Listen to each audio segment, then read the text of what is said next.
This is Professor Marc Cohen, an incredible medical doctor. He's been a professor for 16 years. He is an expert in anything to do with toxicants and poisons as such, and water, and he specializes in water. So I just have a question that I'd love to ask you today, Marc. I have people ask me about the water filters. Your water filters are amazing. You have 3 different water filters, one full house model, one water filtration under the sink that covers all your cooking and your hot and cold water, and then the above the sink drinking water filter.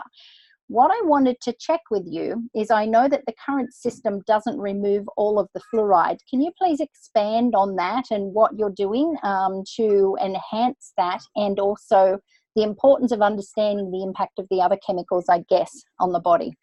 Sure, and I get a lot of questions about, what about fluoride? And people seem to be very concerned about fluoride. And there may be some concern. Fluoride is a neurotoxin at very high doses, that causes fluorosis. However, it's controversial at the limits put in our municipal water systems of the toxicity of fluoride. But one thing, fluoride's really hard to remove. I mean, reverse osmosis filters will remove it, but they have a very slow flow rate. So it's very hard to have, reverse osmosis for your whole house and bathe in clean water. There is active aluminium and other systems, commercial systems, that can remove fluoride, but fluoride is very hard to remove. But people don't realise, or maybe they don't realise, that there's at least 10 other things in our drinking water that's way more toxic than fluoride, and it's not controversial. So we know that chlorine and chloramines are super toxic. In fact, that's why chlorine's put in our water, because it's such a good poison to kill bacteria. But bacteria are friends. We want our bacteria in our guts and our skins to protect us, not to be a constant war with these war chemicals, which we're putting in with the chlorine. Then there's all the biological pathogens, viruses, bacteria, molds, spores. The chlorine actually doesn't kill a lot of the time. So hepatitis A and cryptosporidium and giardia won't be killed by chlorine. So we want to filter that out. Then we've got volatile organic compounds and sediments. And they're the things that give water its bad taste or bad odour, and sediments that give it a colour, that are also carrying a lot of industrial toxins and things like rust and sediments from the water pipes. And then there's a whole range of heavy metals and radioactive particles. So elements, and mercury and arsenic and cadmium, and then there's radioactive elements, especially in Australia, where it can contaminate our water. These need to be removed. And finally, there's a whole range of residues from pharmaceutical drugs and pesticides and fire retardants that find its way into our water supply, as well as pollutants that are produced from industrial activity. So solvents and burning fossil fuels causes a whole lot of exhaust from cars and everything that end up in our water supply that we end up drinking. So the filters that I've sourced, and this is based on a patented Russian technology, will remove all of those things. They will reduce, they will reduce the fluoride. They won't fully remove it. Now, I am working to get another cartridge that may actually reduce all the fluoride. That's in the future, hopefully in 6 months or so. Okay, that's absolutely. Rest assured, fluoride's not a toxin when you bathe in it, but chlorine certainly is. And when you think about it, you get exposed to about 10 times as much water through bathing than you think. When you bathe generally in warm water, so all the volatile compounds are released, and certainly the chlorine and chloramines get released, and that gets absorbed by our lungs, which have a surface area about the same size as a tennis court, also through our skin. And people may notice, when you walk into a big aquatic centre that's with chlorine in the air, you can feel it just in your eyes and your nose and your lungs. Chloramines are an irritant to our mucous membranes. They're not good for our hair, our skin. They're carcinogenic. They can cause a lot of respiratory problems.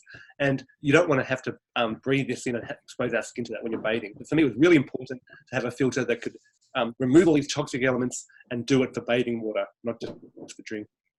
Oh, that's absolutely perfect, Marc. That's wonderful. And that's a great response, because I didn't quite know how to answer that effectively for people who were concerned about the fluoride. But yes, the fact that we actually bathe when the water is hot, and more of that is being absorbed into our body, it activates the compounds as such. So that's great information.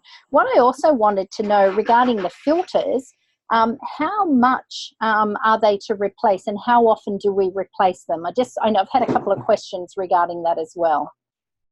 Sure, and it's depends on the individual circumstance. So, say for the whole house one, it depends on how big your household is and what the quality of the water supply is. And I know, so if you're around Australia, you know, you've got people in Western Australia where the water's very hard and there's a lot of sediment, and other people in, you know, the big cities, Melbourne or Sydney, where it's heavy with chlorine and can be quite high in sediment. So these are designed to last at least a year, so 12 months, to, before the filters need replacing. Some people it may last longer. And if your water's really, you know, sediment rich and you know, laden, and you've got, you know, 20 people, 12 people living in your house and everyone's having showers every day, it may take, you know, a bit sooner than that. But generally the filters need every year. And these filter cartridges, the big whole house, you know, carbon block and ion exchange filter cartridge, it's about $585, I think.